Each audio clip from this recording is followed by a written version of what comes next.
আমার ভাইয়েরা, এই তিন প্রকার বন্ধু মানুষের প্রত্যেকটা মানুষের সাথে থাকে, কিন্তু দুই প্রকার বন্ধু তার থেকে আলাদা হয়ে যায় মরার সাথে সাথে। মরার সাথে সাথে মা আলাদা হয়ে গেল, আপনজন আত্মীয় স্বজন তারা রয়ে গেল, কবর পর্যন্ত তারা থাকলো। কবরে নামানোর পরে ও ভাই গো, যত আপনজনই হোক, যত অন্তরঙ্গ বন্ধুই হোক, কলিজার দোস্ত যদি হয়, কেউ আর কবরে আমার সাথে যাবে না। এরপরে বাকি অংশ তো মাল আর সম্পদ আর আপনজন আলাদা হয়ে গেল, আমলটা বাকি রয়ে গেল।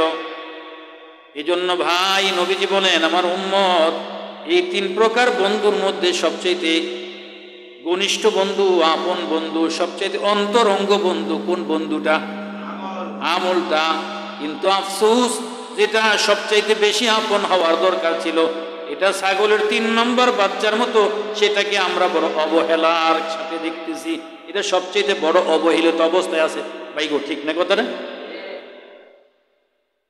এভাবে বড় সুন্দর একটা উদাহরণ দিয়েছে, চমৎকার একটা উদাহরণ দিয়েছে কিতাবে। কোন একজন বিত্তবান শিল্পপতি, অর্থবিত্তের কোনো অভাব নাই, শিল্পপতি 2 সপ্তাহের জন্য অবকাশ কাটানোর জন্য কোনো একটা সময় আপনজনদেরকে নিয়ে সমুদ্র সৈকতে, কক্সবাজার যাবে, সমুদ্র সৈকতে যাবে। একাধিক গাড়ি আছে, সবচেয়ে দামি গাড়িগুলো নিয়েছে। আপনজন, বিবি বাচ্চা, ছেলে মেয়ে সবাইকে গাড়িতে তুলেছে। অবকাশ যাপনের জন্য 2 সপ্তাহের জন্য কক্সবাজার যাবে, সমুদ্র সৈকতে বেড়াইতে যাবে। সব কিছু প্রয়োজনীয় সব সামান নিয়ে ঘর থেকে বের হয়েছে ওই শিল্পপতি। কিছু দূর যাওয়ার পরে একজন মানুষ রাস্তার ধারে দাঁড়ায়া হাত উঁচা করে দাঁড়ায়া বলতেছে, আমাকে নিয়ে যাও, আমি তোমাদের উপকার করব। শিল্পপতি সাহেব সামনে দাঁড়ানো, সামনে বসা গাড়িতে, বলতেছে, কে তুমি, কি তোমার পরিচয়? বলছে, আমি তোমাদের উপকার করব, আমাকে নিয়ে যাও। বলছে, তোমার পরিচয় বলো। বলছে, আমার নাম টাকা, আমি তোমাদের উপকার করব, অনেক উঁচু জায়গায় আমি তোমাদের বসার ব্যবস্থা করব। কথা ঠিক না ভাই?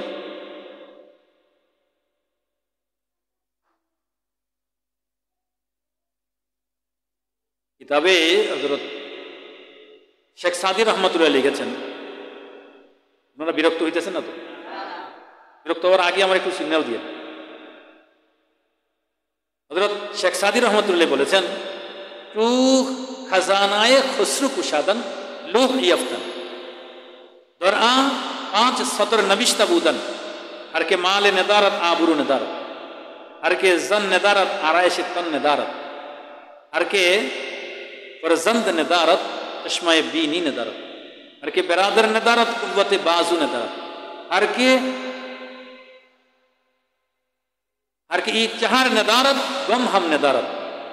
তিনি বলেন, খসরু পারভেজ নবী করিম সাল্লাল্লাহু আলাইহি ওয়াসাল্লামের সময় ইরানের একজন শাসক ছিল, প্রসিদ্ধ শাসক, খসরু পারভেজ তার নাম ছিল। বলেন যে যখন খসরু পারভেজের ধনভাণ্ডার খোলা হলো, তখন সেখানে একটা লিখিত একটা কাষ্ঠ টুকরা, কাষ্ঠ ফলক পাওয়া গেল, লিখিত একটা ফলক পাওয়া গেল। ওই ফলকের মধ্যে 5টা লাইন লেখা ছিল। বলেন তো কয় লাইন লেখা ছিল?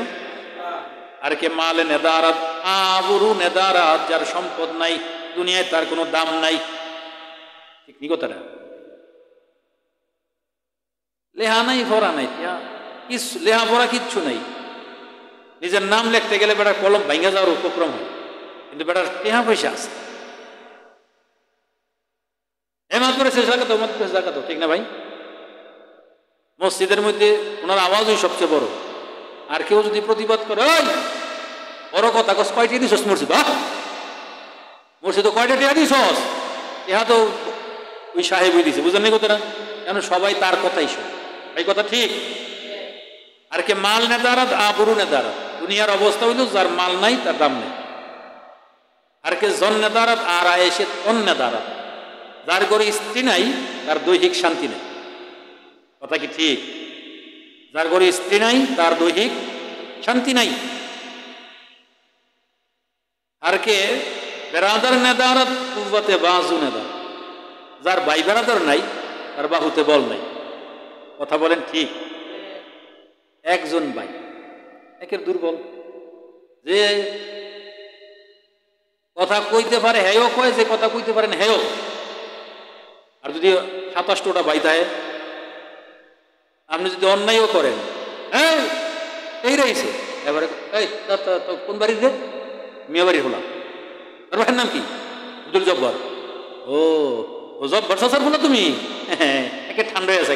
জব্বার 8টা ফোলা আছে, বুঝলেন কথা ঠিক নেই। আর কে বেড়াদার নেতারাত কুব্বতে বাজু নেতা, যার ভাই বেড়াদার নাই তার বাহুতে বল না। আর কে ফরজন্দ নেতারত চশমায়ে বিনি নেতা, যার সন্তান নাই তার চোখে আলো নাই। কথা বলেন ঠিক নেই? চাচা আপনার তো কোনো চিন্তা নেই, বাজান চিন্তা নাই কিছু ঠিক নেই, কিন্তু আমার তো ভবিষ্যতই নেই। কি কোন চাচা আপনার ভবিষ্যৎ নেই? আরে বেটা আমার তো আমার আমার কবর বাতি দেওয়ার লোকই নেই, কবরও বাতি দেওয়ার লোক নেই। কবর বাতি দেওয়ার দরকার আছে আমাদের? না, ঘরে বাতি দেওয়ার লোকই নেই। হ্যাঁ মানে তার অন্ধকার, ভবিষ্যৎ অন্ধকার। 5 নম্বর লাইনে লিখেছেন, আর কে ইজাহার নেদারাত গম হাম নেদারা, যার এই সাইডটার একটাও নাই, আর কোনো চিন্তা ভাবনা নেই। কথাটা বুঝছেন নি? বলছে ওই যে শিল্পপতি যাইতেছে, তো দাঁড়াইয়া একজনে বলছে, দাঁড়াইয়া বলতেছে আমাকে নিয়ে যাও, আমি তোমার উপকার করব। বলছে তোমার পরিচয় কি? বলছে আমার নাম টাকা, আমার নিয়ে যাও। বলছে হ টাকার তো দরকার। কি বলেন টাকার দরকার নেই? আসেনি দরকার? এমন কোনো মানুষ আসেনি যার টাকার দরকার নেই? টাকার সবারই দরকার না? এই কইতেছে এই তোরা একটু পিছনে যা, এই তোরা একটু সাইড কর, সাইড কর, সাইড পাশে পাবো। টাকার দরকার না ভাই, সব মানুষেরই তো টাকা দরকার। বলছে ঠিক আছে ভাই, টাকা তুমি ভেতরে ঢুকো। এবার টাকা নিছে, আর কোনো কিছু দরকার নাই, সামনে চলতেছে, সামনে চলতেছে। এবার বেশ আগায় যাইতেছে, তো যাইতেছে, সামনে একজনে হাত তুলে বলে ভাই আমাকে নিয়ে যাও। যে তুমি কে, তোমার কি পরিচয়? আমার নাম রিয়াল, আমাকে নিয়ে যাও, আমার নাম রিয়াল। চিন্তা করে টিয়ার সাথে রিয়ালের দাম বেশি না ভাই? হট রিয়াল এক কখন উঠেছে রিয়াল, বুঝো? ঠিক আছে রিয়ালেরও আমার দরকার, তোমরা একটু চাইতে বসো। রিয়াল কেউ আমি গাড়িতেও তুলে নেই, রিয়াল কেউ সামনে নিছে। এবার চলতেছে, আর কোনো কিছুর অভাব নাই, চলতেছে গাড়ি। কিছু দূর যাওয়ার পরে এক রাস্তার বাকি একজন হাত উঠাইছে, বলছে ভাই আমাকে নিয়ে যাও, আমি তোমার উপকার করবো। বলছে কি তোমার পরিচয় বলো? বলছে আমার নাম US ডলার, আমার নাম US ডলার।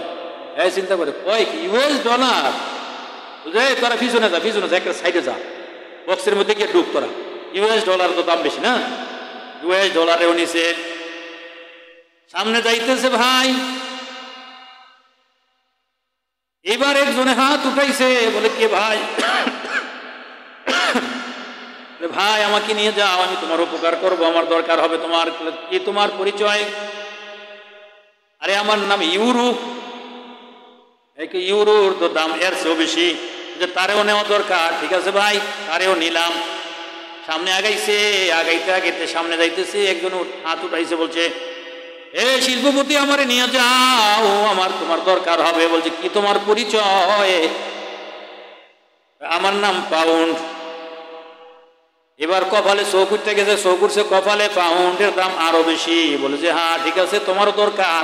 পাউন্ডেরও নিয়ে নিছে, নেওয়ার পরে সামনে আগাইতেছে, আর কোনো কিছু দরকার নাই। এবার তাড়াতাড়ি যাব, গন্তব্যে পৌঁছবো।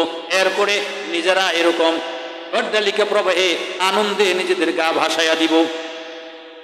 সামনে যাইতেছে, তো একজন রাস্তার ধারে দাঁড়াইয়া বলতেছে ভাই আমাকে নিয়ে যাও, আমাকে নিয়ে যাও, আমার তোমার দরকার হবে। বলে কি তোমার পরিচয়? আমার নাম দুনিয়া। দুনিয়া? হ্যাঁ দুনিয়াও দরকার। আচ্ছা বলেন তো, যার যত টাকা পয়সাই থাকুক, এ যদি সুযোগ পায়, তাহলে এই মনে করেন গাজীপুরের 1 আসন 2 আসনের একটা MP যদি হইতে পারে, তাহলে সুযোগ কেউ ছাড়বো ভাই? হাত ছাড়া করবো ভাই? দেন না? কত মিল ফ্যাক্টরির, বিশাল বড় বড় মিল ফ্যাক্টরির মালিক, লক্ষ লক্ষ কোটি কোটি টাকা, অগন্তি টাকা, এরপরও শুধু কেবল একটা টিকিট খাওয়ার জন্য কত চেষ্টা করে না ভাই? বলছে হ্যাঁ দুনিয়া আমার দরকার। বলে তারেও নিছে।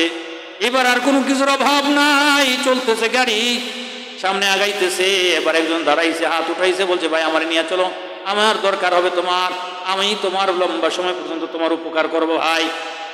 বলে কি তোমার পরিচয়? আমার নাম নেক আমল, আমলে সলে নেক আমল। এবার বলতেছে ও হ্যাঁ ঠিক আছে ঠিক আছে, থাও থাও থাও, আমার আর কোনো কিছু দরকার নাই। বলছি ভাই আমি তোমার উপকার করবো ভাই। চোখ বন্ধ হয়ে যাওয়ার পর থেকে লম্বা সময় অনন্ত অসীম কালের জন্য আমি তোমার উপকার করবো বলে পরে বুঝা যাইব, পরে পরে দেখা দেব, পরে দেখা দেব, যখন লাগে তখন দেখা দেব, তাহো তাহো। সামনে আগাইছে, এবার একজনে হাত উঠাইছে, বলে ও শিল্পপতি থামাও গাড়ি, আমারে লও। না আমাদের আর কোনো কিছুর দরকার নাই, কোনো কিছুর প্রয়োজন নাই, নেওয়া লাগবে না, নিব না, গাড়িতেও জায়গা নেই, কোনো কিছুর প্রয়োজন নেই। তুমি থামাও গাড়ি, তুমি আমাকে নাও, না হলে আমি তোমাকে নিয়ে যাব। বলে কি তুমি চেনো আমারে? চিনো চেনো আমারে? আমি তোমার ভালো করেছি।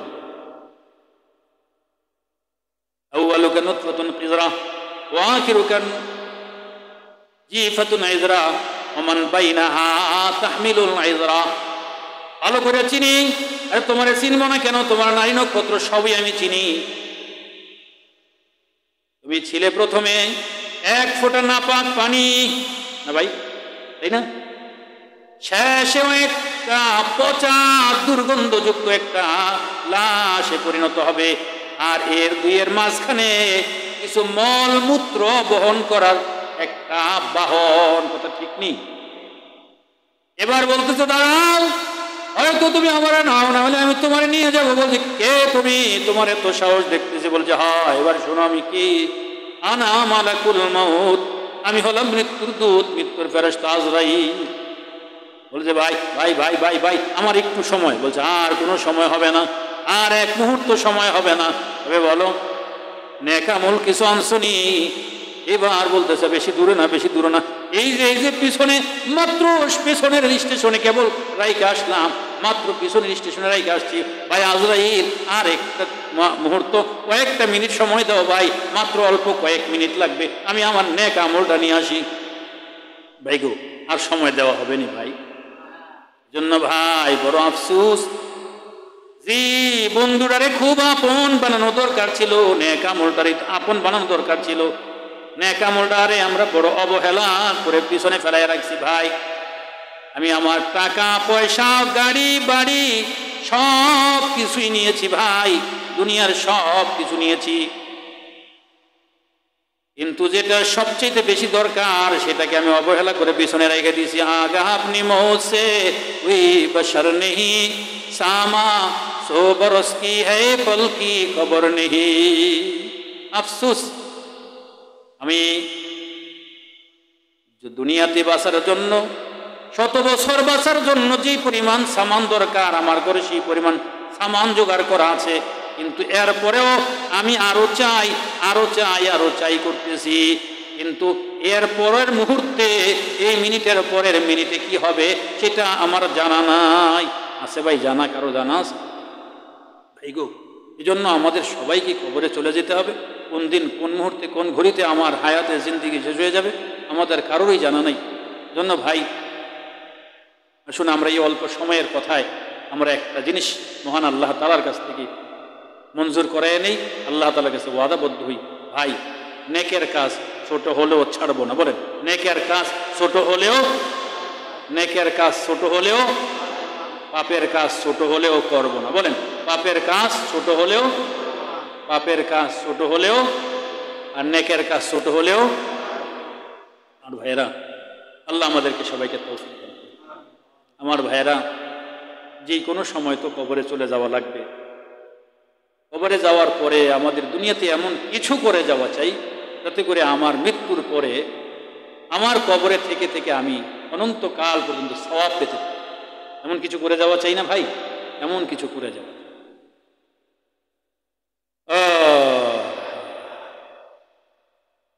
আপনাদের যদি ধৈর্য থাকে আর একটা কথা বলবো ভাই, আপনারা হযরত আব্দুল কাদের জিলানী রহমতুল্লাহ নামে চিনেন তো সবাই? আব্দুল কাদের জিলানী রহমতুল্লাহ সবাই নামে চিনি না ভাই? আব্দুল কাদের জিলানী রহমতুল্লাহ তিনি ওনার দরবারে ওনার খাস কিছু মুরিদদেরকে নিয়ে বসে তিনি বিষয়ে আলোচনা করতেছেন।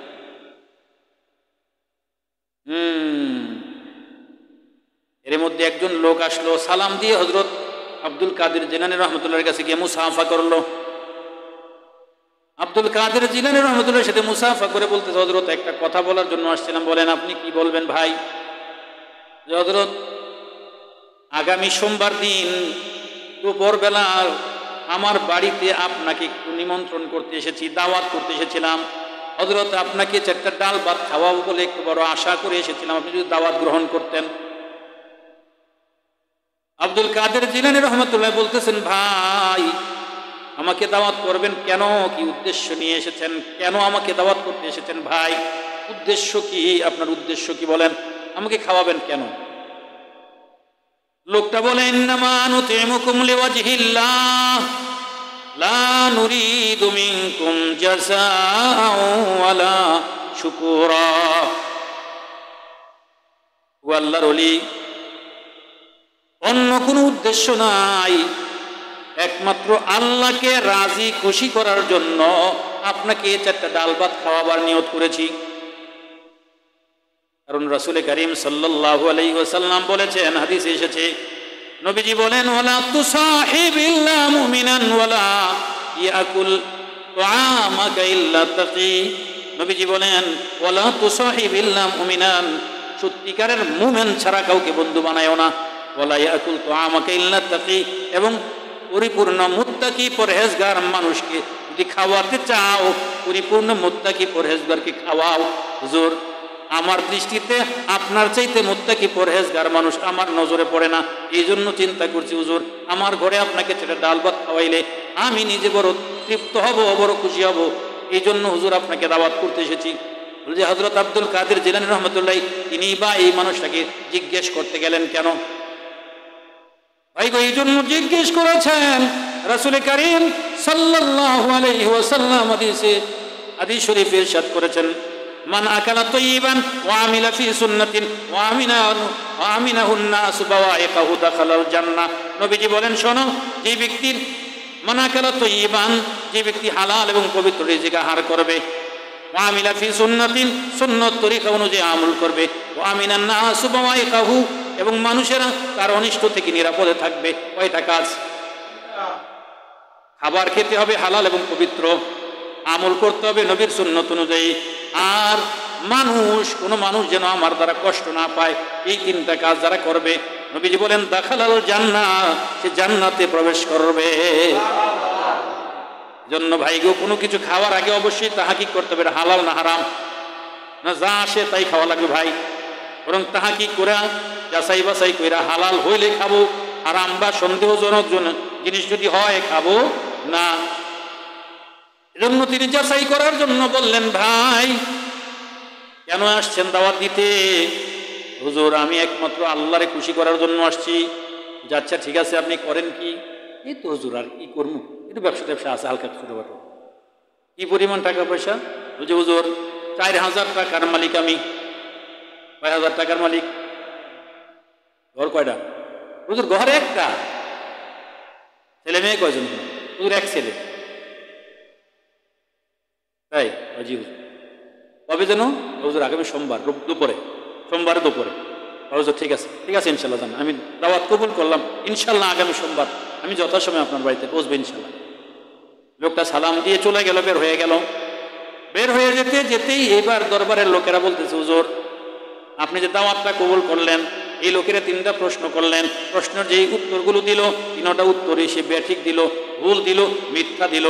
কি মিথ্যা দিয়েছে? হুজুর সে বলছে তার মাত্র 4000 টাকা আছে। হুজুর টাকা আছে কি পরিমাণ আছে আমার তো মনে হয় নিজেও সে জানবে না, সে কি পরিমাণ টাকার মালিক। আছে না আমাদের দেশে এরকম মানুষ? কি পরিমাণ টাকা আছে, কোন জায়গায় কোন ব্যাংকে কত টাকা আছে হিসাবই নাই, বেহিসাব টাকার মালিক। আছে না ভাই? আর হুজুর সে বলছে ছেলে আছে একজন, আমাদের জানা মতে হুজুর অন্তত 5-7 জন ছেলে তার।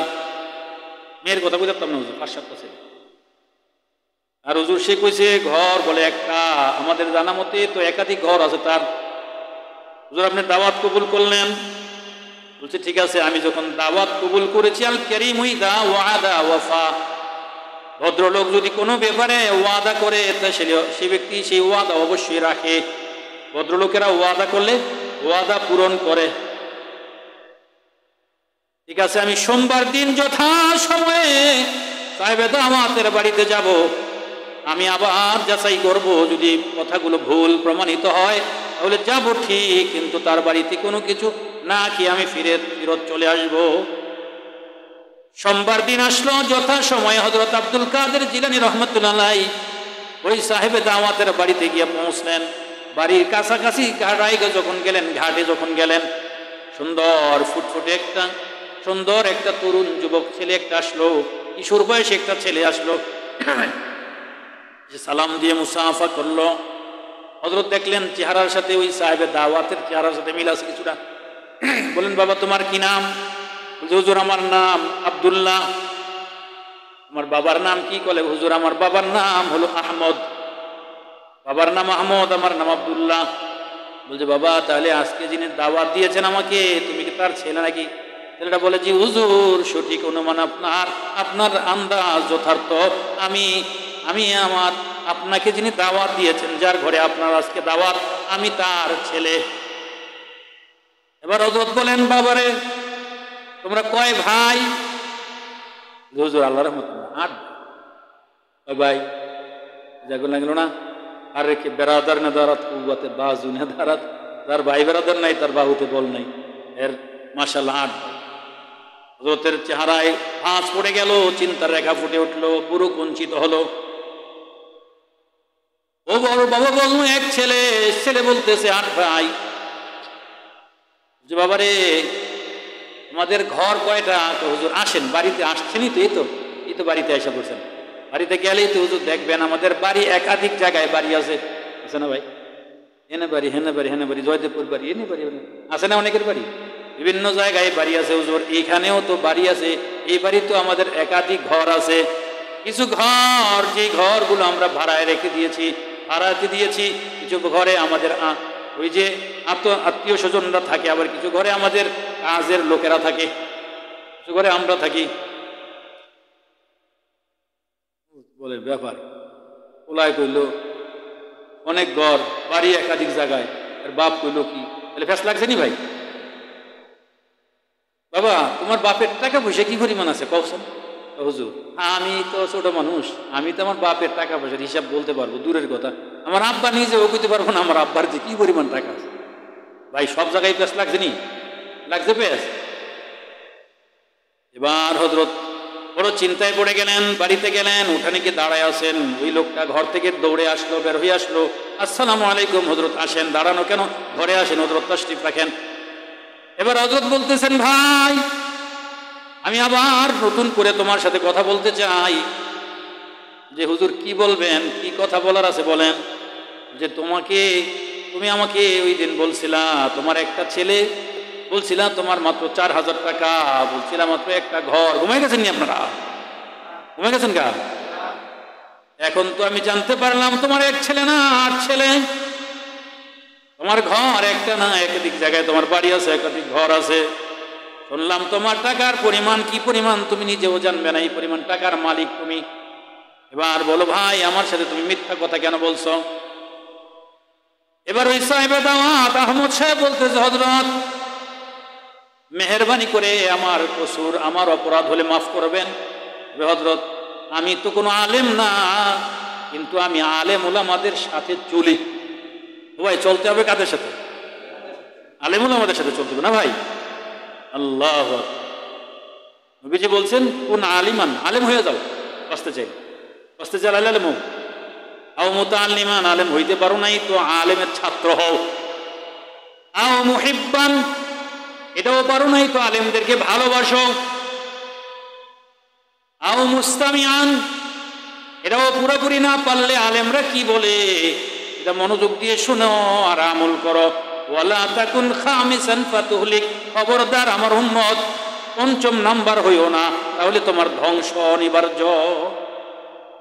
আলেম হতে হবে, নাহলে আলেমের ছাত্র হইতে হবে, নাহলে আলেমের মোহাব্বতকারী হতে হবে। কোনোটাই না পারলে অন্তত আলেমের কথা শুনে আমল করতে হবে। ভাই 4 নম্বরের মধ্যে থাকতে হবে, পঞ্চম ব্যক্তি হওয়া যাবে না। হুজুর আমি আলেম না, কিন্তু আলেম ওলামাদের ভালোবাসি, আলেমদের কথা মানি, আলেম ওলামাদের মুখ থেকে শুনছি হুজুর রাসূল করিম সাল্লাল্লাহু আলাইহি ওয়াসাল্লাম নাকি বলেছেন, নবীজি বলেছেন, আসলে বলেছেন, নবী সাল্লাল্লাহু আলাইহি ওয়াসাল্লাম বলেছেন, ইয়াকুলু ইবনে আদম মালি মালি ওয়া ইন্নামা লাহু মিন মালি সালাস মা আকালা ফাফনা আও লাবিসা ফাবলা আও তাসাদ্দাকা ফাক্তানা ওয়া মা সিওয়া যালিকা ফাহুয়া যাহিবুন ওয়া তারিকুহু লিন-নাস। নবীজি বলেন, মানুষ শুধু বলে আমার আমার আমার, বলে না ভাই, এটা আমার, এটা আমার, এটা বলে না। নবীজি বলেন, মানুষ শুধু বলে আমার আমার আমার, কিন্তু এটা সে চিন্তা করে না, আরে তোর কিছুই নাই, মাত্র 3টা জিনিস তোর, মা আকালা ফাফনা, যা খেয়েছিস হজম করে ফেলেছিস, এটা তোর কাজে লেগেছে, আও লাবিসা ফাবলা, অথবা কোনো কাপড় চোপড় পরিধান করেছিস, পুরাতন করে ছিঁড়ে ফেলেছিস, এটা তোর কাজে লেগেছে, আও তাসাদ্দাকা ফাক্তানা, অথবা কোনো জিনিস যদি তুই দান করে পরকালের ব্যাংকে জমা রাখিস, এটা তোর কাজে লাগবে, এটা তোর। ওমা সিওয়া যালিক, এছাড়া আর যত কিছু আছে, ফাহুয়া যাহিবুন, সেগুলো চলে যাবে অন্যের মালিকানায়, ওয়া তারিকুহু লিন-নাস, সেগুলো ছেড়ে যাবে অন্য মানুষের জন্য, আর এগুলোর মালিক হয়ে যাবে অন্যরা। কথা ঠিক নেই হুজুর? আমি নিজে বুঝে শুনে, সব গানে বুঝে শুনে 4000 টাকা আমি আল্লাহর রাস্তায় দান করছি হুজুর। এই জন্য বলছি হুজুর, আমি 4000 টাকার মালিক। হুজুর আমার যদি ভুল হয় হুজুর, আপনারা কি মনে করেন? ভুল হয়েছে বেটার কথাটা, ভুল কইছে কথা। আচ্ছা ঠিক আছে, এটা বুঝলাম, এটা বুঝলাম। আচ্ছা এবার আপনি কোন, আপনি যে কইলেন গড় একটা কেমন হইল হুজুর? আমি তো এক কথাই কই হুজুর, আমি তো মূর্খ মানুষ হুজুর, আলেম ওলামাদের মুখ থেকে যেটা শুনছি এটা কই হুজুর। রাসূল করিম সাল্লাল্লাহু আলাইহি ওয়াসাল্লাম বলেছেন, রুদ্দা নাফসাকা মিন আসহাবিল কুবুর, আমার উম্মত রে, সব সময় নিজেকে কবরওয়ালাদের মধ্যে গণ্য করো, নিজেকে সব সময় কবরের বাসিন্দাদের মধ্যে গণ্য করো। কবরটার আসল বাড়ি বানাও, কবরওয়ালাদের মধ্যে গণ্য করো, নিজেকে সবসময় কবরওয়ালাদের মধ্যে গণ্য। এই জন্যই সুলাহায়ে কেরাম বলেন, আত-তালিবু কাল-মাইয়িতি আলা ইয়াদিল গাসসালি, তুমি যদি জান্নাতের প্রত্যাশী হও, জান্নাত চাইনি আমরা, তোমরা যদি আল্লাহ তাআলার খাস বান্দা হইতে চাও, জান্নাত যদি তোমরা লাভ করতে চাও, জান্নাতের কামনা যদি তোমার মধ্যে থাকে, তাহলে নিজেকে শরীয়তের সামনে, আল্লাহ এবং তার রাসূলের সামনে, যেমন মৃত ব্যক্তি গোসলদাতার সামনে নিজেকে সঁপে দেয়, আল্লাহ এবং তার রাসূলের সামনে নিজেকে তুমি সেভাবে সঁপে দাও। আমার ভাইরা কথা কি বুঝতে পারলাম? গোসলদাতার সামনে মৃত ব্যক্তি, আমি যদি মরে যাই, আমারে গোসলদাতারা যারা আসবে তারা আমারে কাত করবে, ইট করবে, উপর করবে, হ্যাঁ, ডান দিকে কাত করবে, পানি ঢালবে, বাম দিকে কাত করে পানি ঢালবে, বসাবে, পেটে চাপ দিবে, ভাই করবে না ভাই? বলে যে তুমি মৃত ব্যক্তি যেমন নিজেকে গোসলদাতার হাতে সঁপে দেয়, আল্লাহ এবং তার রাসূলের সামনে তুমি নিজেকে ঠিক এইভাবে সঁপে দাও। যদি তুমি আল্লাহ তাআলার মাকবুল বান্দা হইতে চাও, মাহবুব বান্দা হইতে চাও, জান্নাতের মালিকানা তুমি যদি লাভ করতে চাও। আমার ভাইরা, এজন্য হুজুর নবীজি বলছেন, উদ্দা নাফসাকা মিন আসহাবিল কুবুর, নিজের কবরওয়ালাদের মধ্যে গণ্য করো। হুজুর মানুষের কবর কয়টা হুজুর? এবার উনি বলেন যে কথা ঠিক আছে, কথা ঠিক আছে। এবার আপনি বলেন, শেষ কথা, আপনি বলছেন একটা ছেলে, আপনার ছেলে কয়জন? এবার বলতেছে, হুজুর আমি কেন বলছি আমার ঔরসজাত সন্তান হলো 8 জন, কিন্তু হুজুর যেই সন্তানটা আমার কাজে লাগে, উপকার আসে, এমন সন্তান আমার 1 জন। রাসূল করিম সাল্লাল্লাহু আলাইহি সাল্লাম বলেছেন, সাবউন তাজরি লিল আবদি বা'দা মাউতিহি ওয়া ফি কবরিহি মান আল্লামা ইলমান আও কারা নাহারান আও হাফারা বিরান আও কারা নাহারান আও হাফারা বিরান আও গারাসা নাকলান আও বানা মসজিদান আও ওয়ারাসা মুসহাফান আও ওয়ালাদান সালিহান ইয়াদউ লাহু বা'দা মাউতিহি। নবীজি বলেন, মানুষ কবরে চলে যায়, কিন্তু তার কবরে শুয়ে শুয়ে তার সওয়াব পৌঁছতে থাকে। সাবউন, 7 প্রকার মানুষ আছে যারা কবরে চলে গেলেও তাদের কবরে সওয়াব পৌঁছতে থাকে। বলে তারা কারা? মান আল্লামা ইলমান, যারা ইলম শিখেছে, ইলম শিখার ব্যবস্থা করেছে। ও ভাই, যারা ইলম শিখেছে, ইলম শিখার ব্যবস্থা করে। মাওয়ান আল্লামা ইলমান আও কারা নাহারান, যারা মানুষের অসুবিধা দূর করার জন্য পানির ব্যবস্থা করেছে, কারা নাহারান নদী খাল খনন করেছে।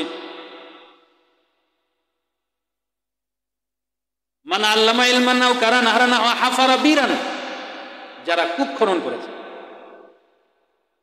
আও গারাসা নাখলান, যারা মানুষের জন্য মানুষের উপকারের জন্য গাছ রোপণ করেছে। আও গারাসা নাখলান আও বানা মসজিদান, যারা মসজিদের, যারা মানুষের কল্যাণে মানুষের নামাজের জন্য মসজিদ নির্মাণ করেছে। আও ওয়ারাসা মুসহাফান, যারা কোরআন হাদিস কিনে মাদ্রাসা মসজিদে দান করেছে, মানুষ যাতে পড়তে পারে সেই ব্যবস্থা করেছে। আও তারাকা ওয়ালাদান সালিহান ইয়াদউ লাহু বা'দা মাউতিহি, অথবা এমন সন্তান রেখে গেছে এই সন্তান তার মৃত্যুর পরে তার জন্য দোয়া করে। হুজুর ঔরজাত সন্তান যদিও আমার 8 জন, কিন্তু হুজুর এই একজন ছেলে আমার বড় উপকারে আসে। রাত্রে বেলা প্রত্যেক নামাজের সময় যখন হয়, সময় হওয়ার সাথে সাথে আমাকে এসে বলে, আব্বু নামাজে তো যাওয়া লাগবে, উজুর প্রয়োজন হবে কি, উজু করেন। এই যে আমাকে পাশে এনে উজুর পানি দেয়, আমাকে উজু করায়। আমি যখন উজু করি আমার জন্য তোয়ালার গামছা এনে আমার মুখ মুছার ব্যবস্থা করে দেয়, আমার জামা কাপড় পরতে সহযোগিতা করে, মসজিদে নিয়ে যায়, হাতে ধরে ধরে মসজিদ থেকে আনে। রাত্রের বেলা যখন হয়, ঘুমের যখন সময় হয়, আমার এই সন্তানটা আমার বিছানা পাটি সব ঠিক করে দেয়, মশারিটা টানায়া দেয়, আমার মাথায় তেল বালিশ করে দিয়া তেল দিয়া আমার এই ঘুমের ব্যবস্থা করে দেয়। ভোর রাত্র যখন উঠে, সবার ভোর রাত্র যখন হয়, সবার আগে আমার এই ছেলেটা উঠে, এটা আমার মাথায় হাত বুলায় আর মধুর সুরে বলতে থাকে, আব্বু যে আল্লাহ তাআলা আমার, যে আল্লাহ তাআলা এমন আরামের ঘুম দিলেন, ওই আল্লাহ তাআলাকে 2টা সিজদা করা দরকার। আব্বু উঠেন, এই যে পানি আছে উযু করেন, বাবা যায় নামাজ আছে, আসেন 2 রাকাত নামাজ পড়ি, ওই মালিকের কুদরতি কদমে 2টা সিজদা লাগায়। এজন্য বলি হুজুর, যদিও আমার ঔরসজাত সন্তান 8 জন, কিন্তু এই ছেলেটা ছাড়া অন্য ছেলেরা আমার উপকারে আসে না। এই জন্যই বলছি হুজুর আমার ছেলে একজন। আসলে হুজুর আপনি বলেন, আমি যদি ভুল বলে থাকি আপনি মেহেরবানি করে আমারে শুধরায়া দেন। হুজুর বলেন, বাবা আপনি ভুল বলেন না, আপনি ঠিকই বলছেন। আপনারা কি মনে করেন? আমার ভাইরা, আলোচনা শেষ, আমার মনের জিজ্ঞাসা হলো, আসলে আপনারা বলেন তো, এমন একজন সত্যিকারের আল্লাহ ওয়ালা সন্তান, এই সন্তানগুলো তৈরি করার, আসলে এরকম সন্তান তৈরি করার জন্য যদি চাই, তাহলে আমাদের সন্তানগুলোরে কোথায় পড়ানো দরকার? স্কুলে পড়লে কি আল্লাহ আল্লাহ ছেলেরা হয়, কিন্তু হাতে গোনা কম হয় না ভাই? এটা তো আমরা অস্বীকার করার কোনো সুযোগ নেই।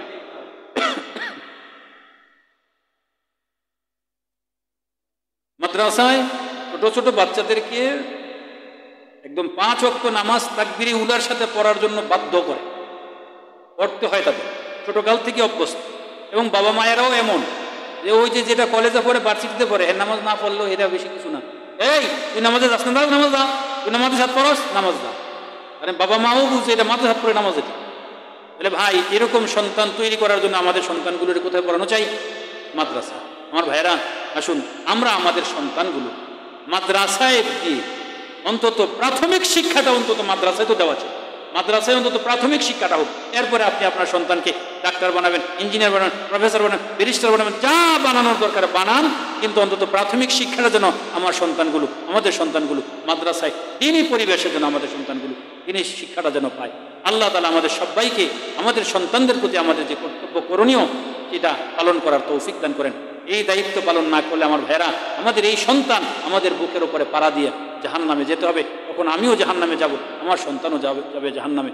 আমি যদি চাই না চাই আমার সন্তান আমার বুকে পাড়া দিয়ে জাহান্নামে সে না যাক, আমিও না যাই, তাহলে আমাদের এই দায়িত্ব পালন করতে হবে। আমাদের সন্তানগুলোকে দিনী প্রতিষ্ঠান মাদ্রাসায় ভর্তি করতে হবে, ছেলে হোক মেয়ে হোক, দিনী শিক্ষা অবশ্যই বাধ্যতামূলক দিতে হবে। এরপরে আমি আমার সন্তানকে আমার ইচ্ছা মতন পরে পড়াতে পারবো, কিন্তু দিনী শিক্ষাটা, প্রাথমিক শিক্ষাটা মাদ্রাসায় দেবো ইনশাআল্লাহ। এই জায়গায় একটা মাদ্রাসা হয়েছে, আপনারা বেজান না খুশি? খুশি হয়েছেন ভাই গো? একজন মানুষের মনে করেন টাকা পয়সার অভাব, বলছেন এ নাই, 1000 টেনে যা কলকা যা। একজন মানুষ বলে, ভাই আমার কোনো কাপড় নেই, কাপড় নাই, না না যা কাপড় নিয়ে যা, লুঙ্গি লেজা 2টা যা, এই কাপড় নিয়ে যা। আপনি এটা দিলেন, এটা তার উপকার, বাইসা বা আমি তো মাথা গুজার জায়গা নেই, কি করছ তুই? না বোতল ঠিক আছে, আমার গরু দেখা জায়গা আছে, গরু দেখা উপকার হয়েছে। ভাই জায়গা আছে আমার, চাল দেওয়ার মতন কিছু নেই। বলছে ঠিক আছে, কয়টা লাগে নেই একটা কিছু উড়া দেখা, আমার ভাই কাম নাই, আমার একটা কাম দেন। ঠিক আছে কাম দিয়ে দিলাম। ভাই এগুলো সব উপকার, উপকার না? কিন্তু এই উপকারের সুফলটা কতক্ষণ? চক্ষু বন্ধ না হয় যতক্ষণ, চক্ষু খোলা থাকে যতক্ষণ। কথা কি ঠিক? নবীজি বলেন, তোমরা কি জানো সবচেয়ে বড় দানবীর কে, দাতা কে? সাহাবীরা কিছু বললেন না, আল্লাহ এবং তার রাসূল বলেন। নবীজি বলেন, সবচেয়ে বড় দাতা হলেন আল্লাহ, এরপরে মানুষের মধ্যে সবচেয়ে বড় দাতা হলাম আমি, আর আমার পরে সবচেয়ে বড় দাতা হলেন ওই ব্যক্তি যে এলেম শিখেছে এবং মানুষের মাঝে এলেম প্রসারিত করে। কারণ কি, এই এলেম তো পরকালে অনন্ত সীমকালের জন্য জান্নাতি বানাবে মানুষ। ভাই কথা ঠিক না? এই জন্য যে যত উপকারই করুক, যারা আখেরাতের রাস্তায় মানুষকে তুলে দেয় তারা সবচেয়ে বড় উপকার করে। এই জন্য আমার ভাইরা, এই মাদ্রাসা এখানে হয়েছে, আলহামদুলিল্লাহ আমরা খুশি। আমরা যারা মাদ্রাসা প্রতিষ্ঠা করছেন তাদের জন্য দোয়া করি, যাদের জায়গায় মাদ্রাসা প্রতিষ্ঠিত হয়েছে তাদের জন্য আমরা দোয়া করি, এবং আমরাও ইনশাল্লাহ আমাদের সন্তান দিয়ে, আপনজন দিয়ে পোষ্যদেরকে দিয়ে, অন্যান্যদেরকে মাদ্রাসায় ভর্তি করে দিয়ে মাদ্রাসার খোরাক দিব ইনশাআল্লাহ। এবং মাদ্রাসার কোনো কিছুর প্রয়োজন হলে আমি নিজের থেকে মাদ্রাসার কোনো কিছুর প্রয়োজন কিনা এটা ইনশাল্লাহ নিজের তৌফিক অনুযায়ী আমরা সেই মাদ্রাসার প্রয়োজন পূরণ করার চেষ্টা করবো ইনশাআল্লাহ। করবো না ভাই? আল্লাহ আমাদের সবাইকে তৌফিক দান করুন।